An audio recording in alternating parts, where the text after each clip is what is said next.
Welcome to another episode of From the Studio, stories from around the world of product design and innovation, all wrapped up in a podcast. My name is Neha Agrawal, and I'm going to be your host.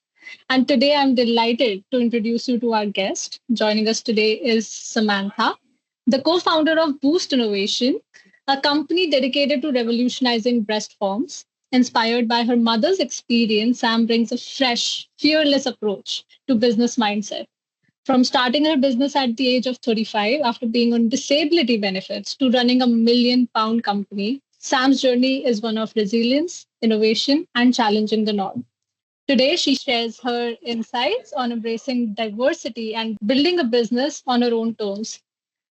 Welcome, Samantha. We are so happy that you're here and you got us a little bit of time.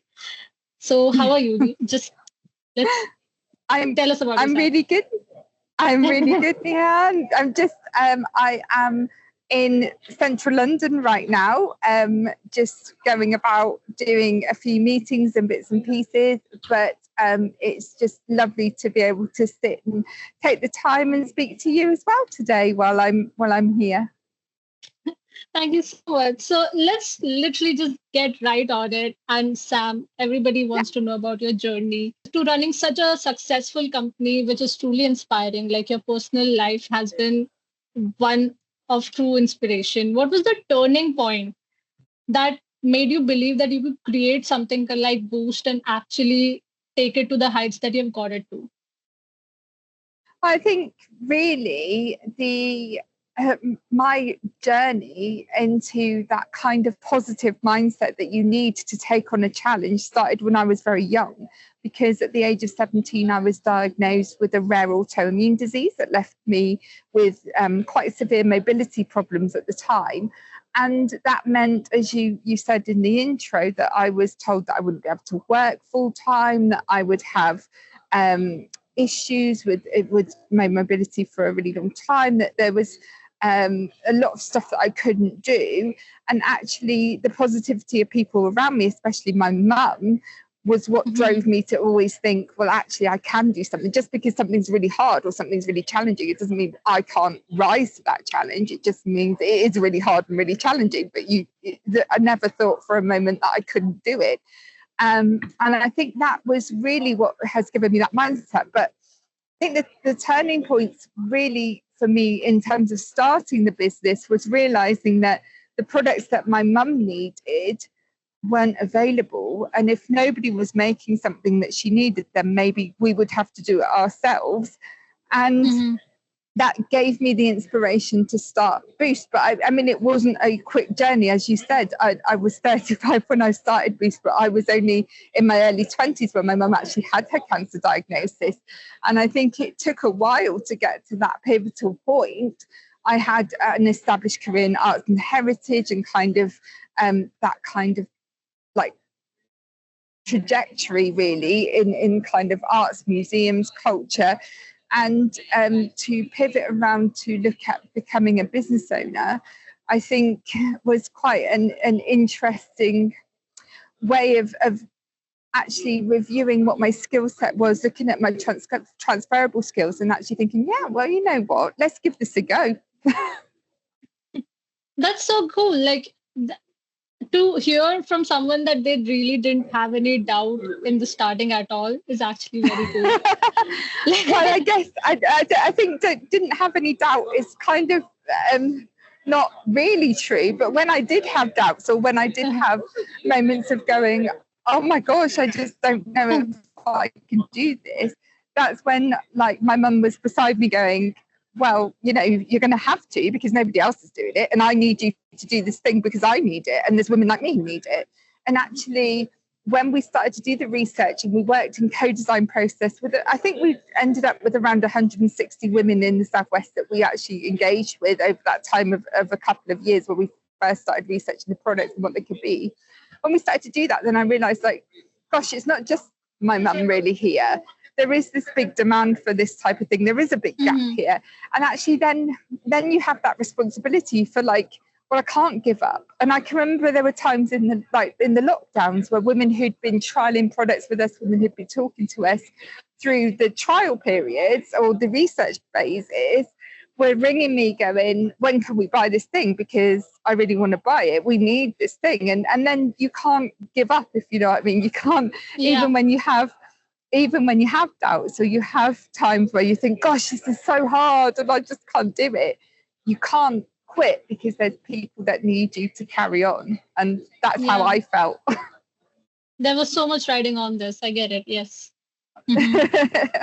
So actually, my next question was going to be very similar to this, is only like continuing on your story about involving so many people and into the development process. So how do you maintain, because this is such a niche, how do you maintain a close connection with your customers, ensure that their voices are reflected in the design process, and what unique business skills or strategy that you had to develop because of the specialized and niche field? I think to maintain that link with the women that we're working with and that we're working for, I think having that kind of empathy, that link to them, that we keep open. Like, even as we're developing products, we say that we never stop really doing product development.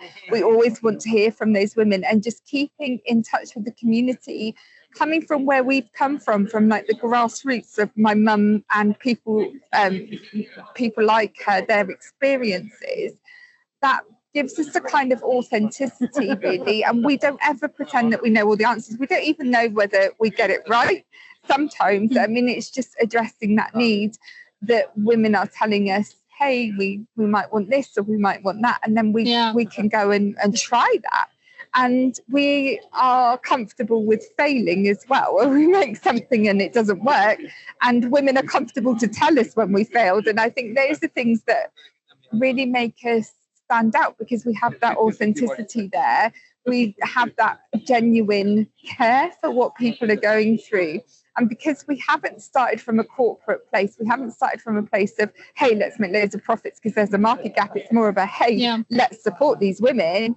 That's where we've been able to successfully keep building that relationship with the women that we work with.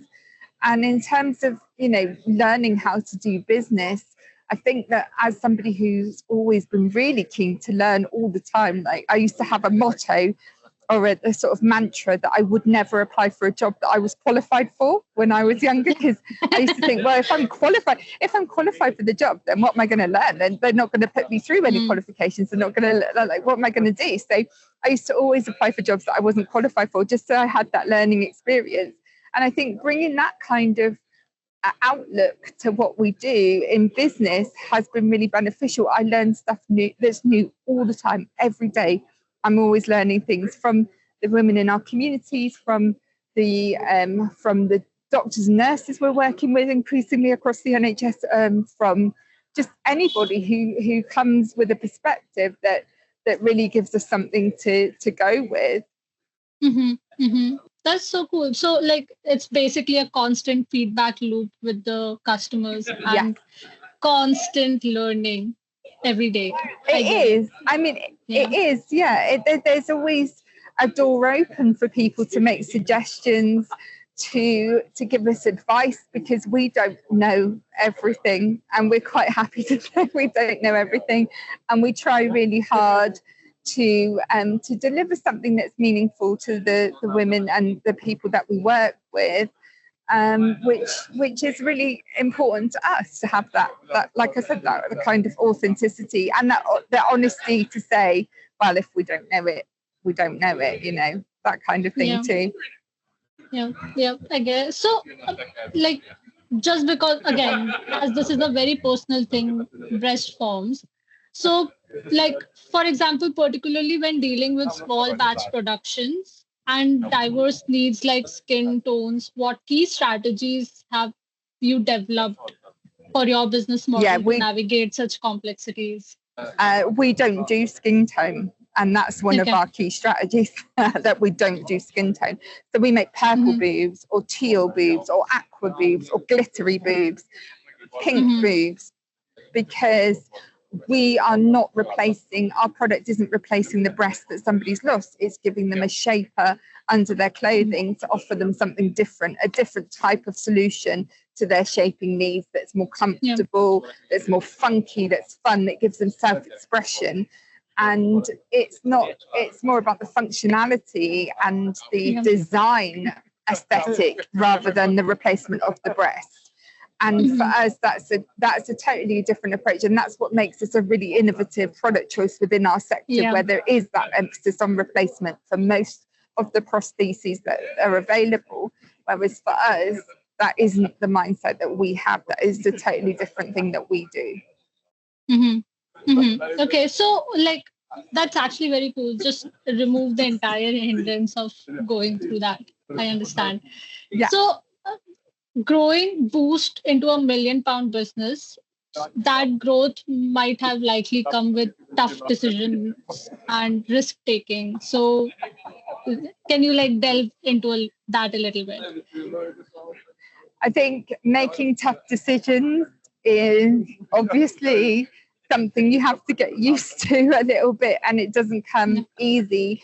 But I have found that it has been quite an intuitive journey, and there are things where sometimes the universe just steps in and gives you a pathway. So again, it's about learning. And I think trusting yourself as a founder is really difficult. And lots of people give you competing advice. Do this. Oh, you should do. Why have you done it like this? Why are you doing? Why aren't you mass producing your products? Why are you doing that? And actually sticking to your convictions, sticking to your what you believe in. I think that's really, really hugely important. That actually is a correct segue to like our conversation before, where you said that you do not have imposter syndrome.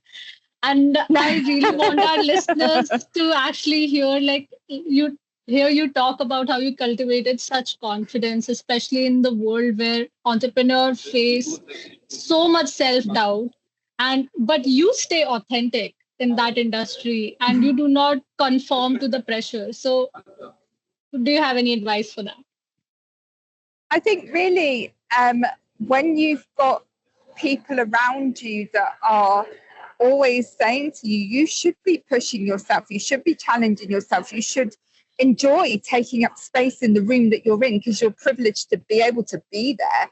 And that's really what can help you to combat that kind of imposter syndrome. I think because I spent so long as a teenager being told what I couldn't do, and then having the people closest to me going, oh no, that's rubbish, you can do what you want to do, and just combating that thought. Like it would be really easy to think, oh, the doctors told me I won't be able to work full time, so therefore I just won't ever, I won't ever try.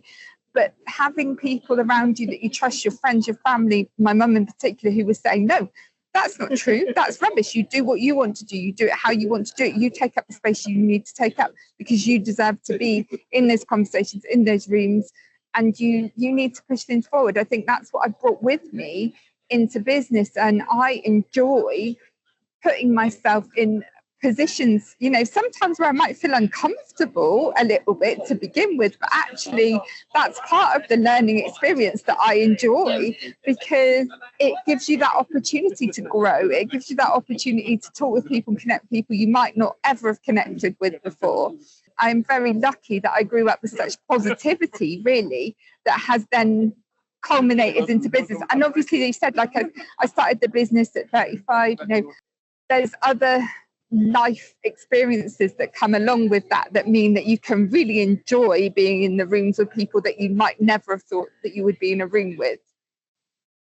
You talked about like trusting yourself and everything. So, but I want to talk about like when you're running a business that addresses such a personal need, it involves a lot of trust, not just in you, but your customers' trust in you, right? So how have you built and maintained that trust with your customers?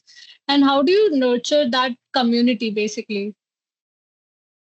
Well, I think, again, that's back to our authenticity and sharing where we started and what our motivation was for doing what we do, and involving people in the conversation with our business. We we try really hard to engage with people. I mean, it's difficult when you have a small team. There's only 4 of us at the moment in the company. So sometimes it is tricky to maintain those lines of communication when you've got so many people trying to talk to you at the same time. But it is having that relationship with the customers that's built on authenticity. It's built on just that kind of desire to do good and to listen and to not be judgmental and to hear what people really have to say.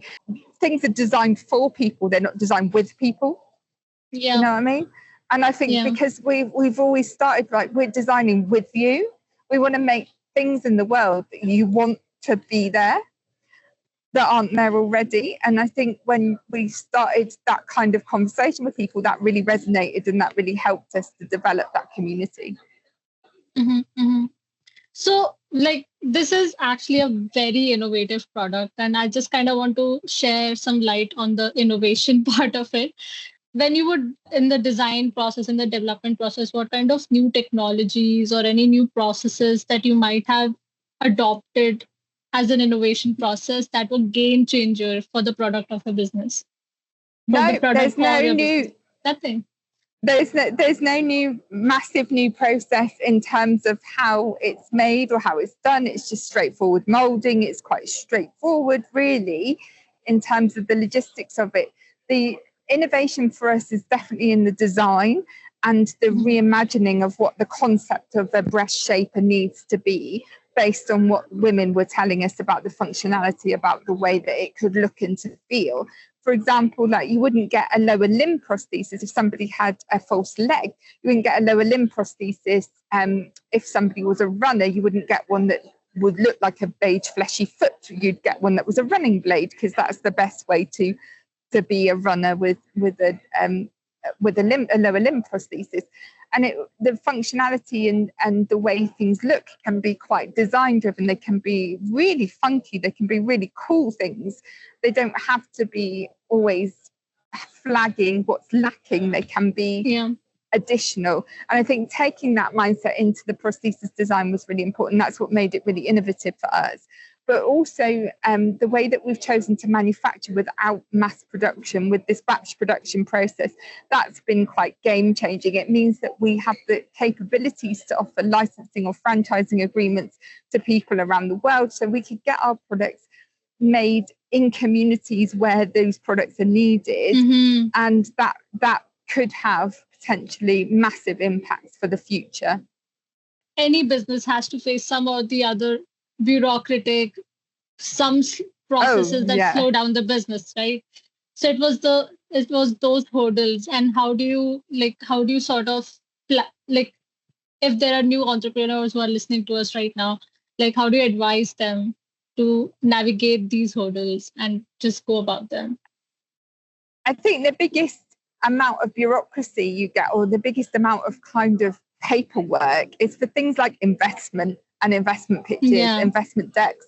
And for female founders, especially female founders who make female-based products, where we know that mostly it's men that make investment decisions, and actually the bureaucracy around seeking investment, the paperwork, the demands on your time, the amount of wasted time there is when you're pitching to people who have found it really difficult to understand what you do. I think that's where we found the biggest challenges is in that space, rather than the regulatory approval, stuff about the product itself. It's more around that kind of thing, that business growth stage where we are now. That's really tricky. Okay, so again, as a female founder, you must have, is there any situations where you had to face unique barriers or unique biases, and how do you navigate them? And if you have any advice for our female founders out there? I think the main challenge really has been, as I said, with the fact that the majority of investment decisions are made by people who might not actually intuitively understand what we do. And it's not like people don't try to understand what we do. It's just that it's difficult for them to understand the impact of this kind of product when it's not in their realm of experience. and to manage those knocks to your confidence. Like if somebody turns you down, like I said before, it might be the universe telling you that the right thing's just around the corner.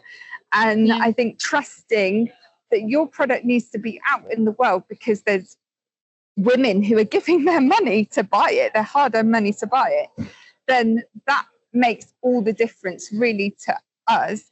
And it fosters that sense of belief that means that we can pick ourselves up if investment doesn't go well, or an investment meeting doesn't go well. You can pick yourself up and go into the next one and hopefully find the right fit for you. So for other female founders that are particularly who are maybe struggling with investment, I think that you need to be resilient and you need to keep going and just keep strong to your message and believe in your product, because you know it more than anybody else. And when you have a 15-minute pitch, it's very hard to communicate exactly what you're doing and how, when somebody doesn't have a natural resonance with your product. So that's not their fault. It's not your fault. Unfortunately, we need more of us to grow our businesses to become the investors of the future.